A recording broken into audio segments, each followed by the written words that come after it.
Hello बच्चों, कैसे हो? ठीक हो ना सब? पढ़ाई कर रहे हो ना? ठीक है, पढ़ते रहना। देखो इधर, आज नया चैप्टर चालू कर रहे हैं, गुणज एवं गुणनखंड।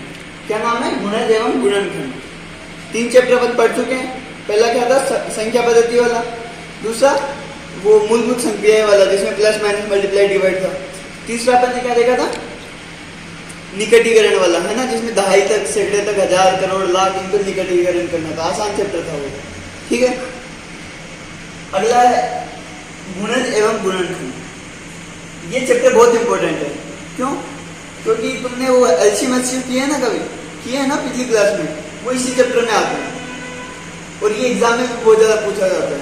तो इस चैप्टर को अच्छे से कर लेना और इसी चैप्टर की मदद से आगे के चैप्टर्स होंगे, तो वो भी ध्यान रखना।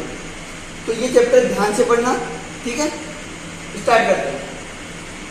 और इस चैप्टर में डेफिनेशन, जो ये डेफिनेशन लिख रहा हूं ना मैं, ये ज्यादा इंपॉर्टेंट है। ये जिसको याद रहेगी वही इस चैप्टर को कर पाएगा। ठीक है, जिसको डेफिनेशन समझ में आ जाएगी, परिभाषा जिसको बोलते हैं हिंदी में। देखना, चैप्टर का नाम है गुणज एवं गुणनखंड। ध्यान से देखो, नाम में गुणज में गुण है और इसमें भी गुण है, दिख रहा है? ये गुण का क्या मतलब है? गुणा, मतलब ये गुणा से रिलेटेड है, कुछ गुणा और भाग से रिलेटेड है। ठीक है, जैसे इंग्लिश में क्या होता है? मल्टीपल, ये भी मल्टीप्लाई से रिलेटेड है ना, फैक्टर ये भी मल्टीप्लाई से। तो इस चैप्टर में अपन मल्टीप्लाई से रिलेटेड चीजें देखेंगे। देखना क्या है, मल्टीप्लाई डिवाइड से। ठीक है, पहला डेफिनेशन देखते हैं अपन, गुणज। गुणज क्या होता है ये देखते हैं ना, तो ध्यान से सुनो। गुणज क्या होता है? गुणज को इंग्लिश में तो मल्टीपल बोलते हैं। ठीक है, तो गुणज होता क्या है? गुणज एक संख्या होती है, वह संख्या जो किसी संख्या के पहाड़े में आती है। मतलब गुणज क्या होती है?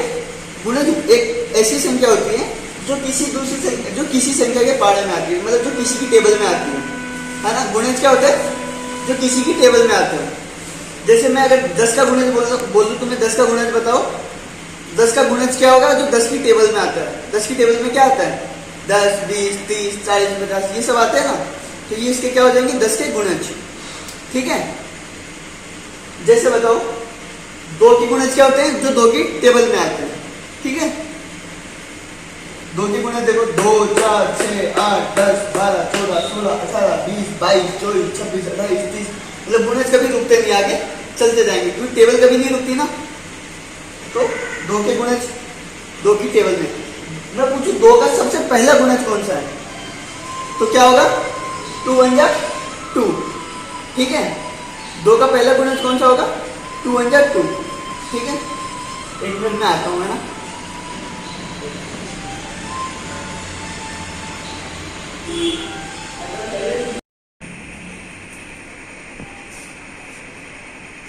ठीक है, वो फोन आ गया था मेरा, इसलिए चला गया था। ठीक है, आप ही ध्यान दो इधर। मैं क्या बता रहा था? 2 का पहला गुणज क्या है? 2 का पहला गुणज, तो 2 का गुणज क्या होते हैं? जो 2 की टेबल होती है वो 2 के गुणज होते हैं ना।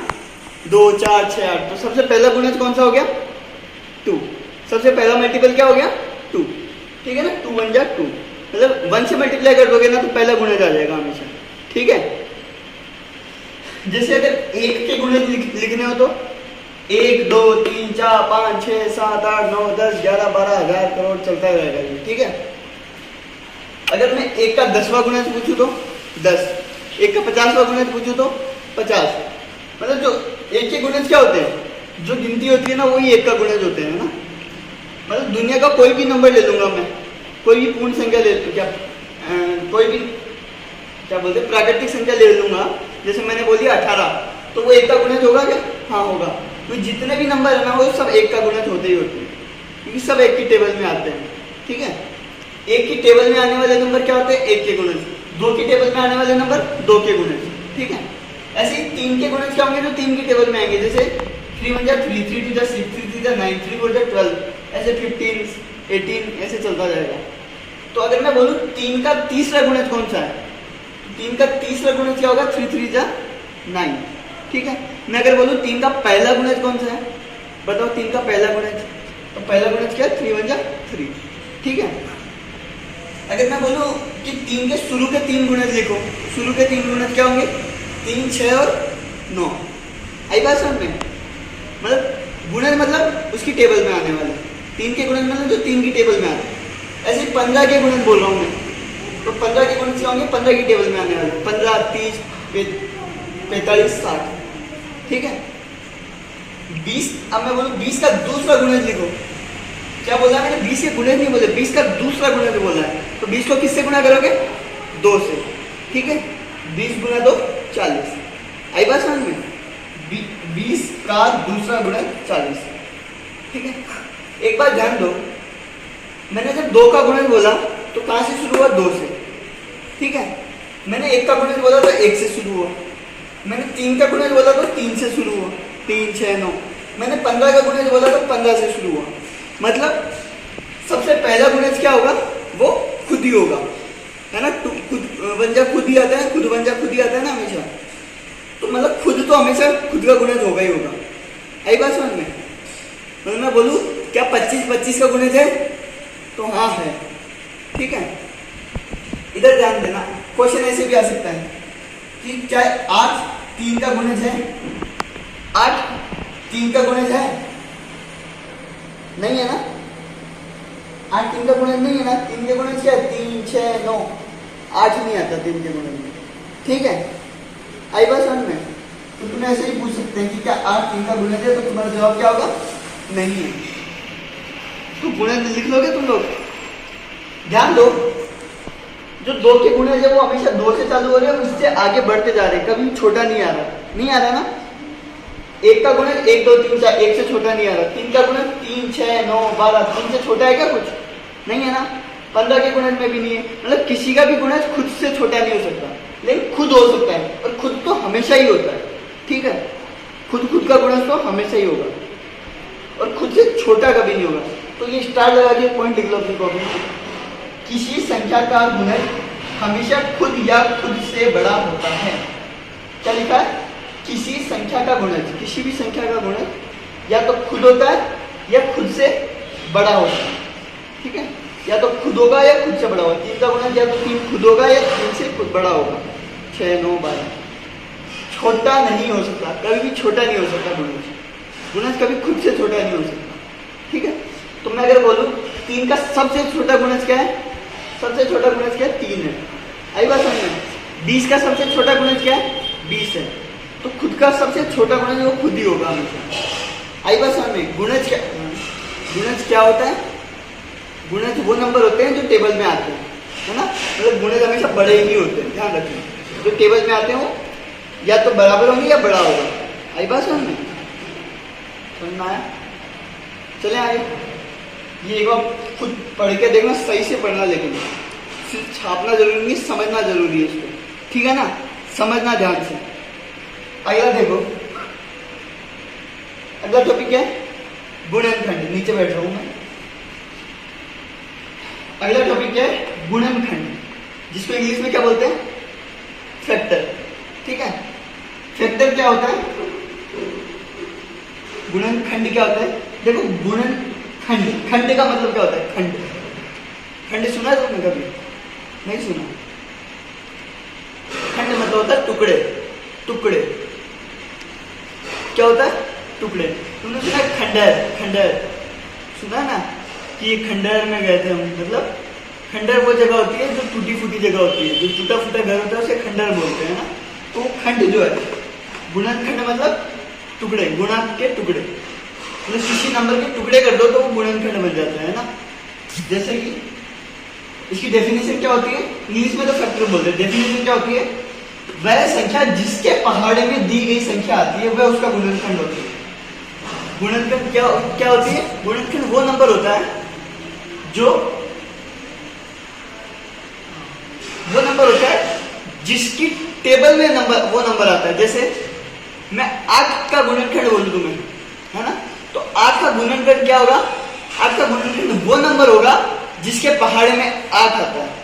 8 किसकी टेबल में आता है? बताओ। 2 की टेबल में आता है, 4 की टेबल में आता है, 8 की टेबल में भी आता है, और 1 की टेबल में भी आता है। आई बात समझ में? तो गुणनखंड समझ में आया ना। गुणनखंड वो नंबर होता है जिसकी टेबल में कोई नंबर आता हो। है ना, जिसकी टेबल में आता है। गुणज क्या था? गुणज वो नंबर था जो टेबल में आते हो, जो टेबल में आगे आते हो, है ना। और गुणनखंड वो है जो जिसकी टेबल में वो आता हो। जैसे 8 का गुणनखंड क्या होगा? 8 का गुणनखंड वो नंबर होगा जिसकी टेबल में 8 आता है। और 8 का गुणज क्या होगा? जो 8 की टेबल में आता है वो गुणज होगा। गुणनखंड क्या होगा? जिसकी टेबल में 8 आता है। डिफरेंस समझ में आया ना?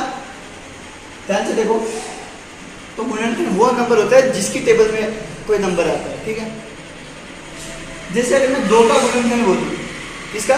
2 का, तो 2 का गुणनखंड मतलब टुकड़े करने, मतलब इससे छोटे टुकड़े तो हमेशा छोटे ही होते हैं ना, तो टुकड़े कभी भी इससे बड़े नहीं हो सकते, तो 2 से बड़ा नहीं हो सकता। आई बात समझ में? या तो 2 ही होगा या 2 से कम ही होगा। तो ऐसा नंबर जो जिसकी टेबल में 2 आता हो, 2 का गुणनखंड क्या होगा? ऐसा नंबर जिसकी टेबल में 2 आता हो। तो 2 किस किस की टेबल में आता है? एक तो 1 की टेबल में आता है, 1 2 जा 2, और एक खुद की टेबल में आता है, 2 1 जा 2, ठीक है ना। आई बात समझ में? 3 का गुणनखंड, गुणनखंड क्या होता है 3 का? जिसकी टेबल में 3 आता हो। 3 किसकी टेबल में आता है? बताओ। 1 की टेबल में आता है और 3 की टेबल में आता है, ठीक है। 1 और 3। 4 का गुणनखंड मतलब 4 किस किस की टेबल में आता है? 1 की में, 2 में और 4 में। आई बात समझ में? मतलब एक की टेबल में तो सभी आते हैं ना, तो एक तो सबका गुणनखंड होगा। दुनिया का कोई भी नंबर हो वो 1 की टेबल में तो आएगा ही आएगा, तो एक तो सबका गुणनखंड है, ठीक है। तो और कोई भी नंबर हो खुद की टेबल में तो आएगा ही आएगा, आता है ना खुद की टेबल में। जैसे 4 की टेबल में 4 तो आता ही है, 10 की टेबल में 10 आएगा ही, 1000 की टेबल में 1000 आएगा ही 1 टाइम्स, है ना। तो खुद भी खुद का गुणनखंड होता है हमेशा। आई बात समझ में? तो 2 गुणनखंड तो पक्का होते हैं, एक तो खुद होता है और एक 1 होता है, ठीक है। 4 का गुणनखंड क्या है? 4 किस किस की टेबल में आता है? 1 की, 2 की और 4 की। 6 का गुणनखंड क्या होता है? 6 किस किस की टेबल में आता है? बताओ। 1 2 3 6, है ना। 1 की टेबल में आता है ना 6, 1 6 जा 6। 2 की टेबल में आता है 2 3 जा 6। 3 की टेबल में आता है 3 2 जा 6। 4 की टेबल में नहीं आता ना, 4 1 जा 4, 4 2 जा 8 नहीं आता। 5 की टेबल में भी नहीं आता, 6 की टेबल में आता, ठीक है। और 6 से बड़े किसी टेबल में आएगा, मतलब 6 है ना, इससे बड़े किसी टेबल में आएगा। जैसे 7 की टेबल में 6 आएगा क्या? 7 1 जा 7 हो जाता है, तो 6 तो कभी आएगा ही नहीं, मतलब इससे बड़ा कभी हो ही नहीं सकता, ठीक है। गुणनखंड खुद से, और खंड का मतलब क्या होता है? टुकड़ा। तो इसका टुकड़ा 6 का टुकड़ा, तो 6 से बड़ा कभी हो ही नहीं सकता। आई बात सामने? इधर देखो 20 के गुणनखंड क्या होंगे? 20 किस किस की टेबल में आता है? तो कैसे देखोगे? 1 की टेबल में तो हमेशा आएगा, 2 में आता है, 3 में नहीं आता है ना, तो फिर 4 में आता है 4 5 जा, 5 में आता है 5 4 जा, 6 में 6 कम 6 6 दूनी 12 6 6 18 6 नहीं आता, 7 में नहीं आता, 8 में नहीं आता, 9 में नहीं आता, 10 में आता है, 10 2 जा 20, फिर 11 12 13 14 15 16 17 18 19 किसी में नहीं आता, और 20 खुद की टेबल में तो हमेशा आएगा, ठीक है। तो 20 में तो आएगा। तो किस किस में आ रहा है? 1 2 4 5 10 और 20, ठीक है। आई बात समझ में? तो गुणनखंड समझ में आया क्या होता है? क्या होता है बताओ गुणनखंड? गुणनखंड वो नंबर होता है जिसकी टेबल में दिया हुआ नंबर आता है। तो 6 का गुणनखंड अगर मैं पूछ रहा हूं तो वो नंबर आएगा जिसकी टेबल में 6 आता है, ठीक है। और गुणनखंड के बारे में एक बात ध्यान रखना। क्या ध्यान रखोगे? कि 1 तो सबका गुणनखंड होता है और खुद भी खुद का गुणनखंड हमेशा होता है। 6 का गुणनखंड 6 होगा ही होगा, 10 का गुणनखंड 10 होगा, ठीक है, क्योंकि 10 1 जा 10 होता है। और गुणनखंड कभी भी खुद से बड़ा नहीं आएगा। क्यों? क्योंकि खंड का मतलब होता है टुकड़े, और टुकड़े कभी खुद से बड़े नहीं होते। किसी इस पेन का टुकड़ा कर दूंगा मैं, 2 टुकड़े कर दूंगा, तो इससे बड़ा हो जाएगा क्या? नहीं ना, हमेशा टुकड़े छोटे ही रहेंगे, ठीक है। आई बात समझ? तो ये था गुणनखंड और गुणज। अच्छे से देखना, ठीक है। एग्जाम्पल खुद करके देखना, 2-4 एग्जाम्पल खुद भी बना के देखना। कि मैंने 20 का लिखा तो तुम 50 का लिख के देखना, तुम 15 का लिख के देखना, 15 के गुणनखंड, या फिर मैंने 15 का लिखा तो तुम 40 का गुणज लिख के देखना, ठीक है। खुद करोगे तो अच्छे से समझ में आएगा। बाय।